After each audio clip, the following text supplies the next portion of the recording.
তো দেখো আমি হঠাৎ করে চলে এসেছি জঙ্গিপুর রঘুনাথগঞ্জ। তো দেখতেই পাচ্ছ এই মেন গেট। তো আমি কোনো কারণের জন্য এসেছিলাম, তো দেখতে পেলাম এই আমাদের মাকে সেই তৈরি করা দেখেছিলাম, কিন্তু আমি নতুন করে মাকে দেখতে পাইনি, দেখার সুযোগ হয়নি। তো আমি কোনো কারণে কাজের জন্য আসলাম, তো দেখতে আমি পেয়ে গেলাম মার বিসর্জন হচ্ছে।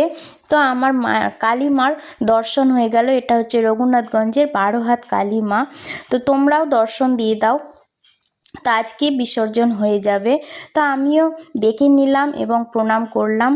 তারপর চলে গেলাম এই ঘড়ির দোকানে, কারণ আমার ছেলের ঘড়িটা একটু খারাপ হয়ে গেছিলো, তাই ঠিক করতে আসা হয়েছিল।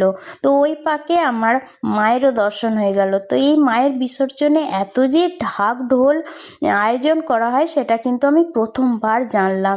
তো সত্যি আমি এই ঢোলগুলো দেখে মানে এত ভালো লাগলো, মানে অবাক হয়ে গেলাম, কি বলবো, এত এত ঢাক।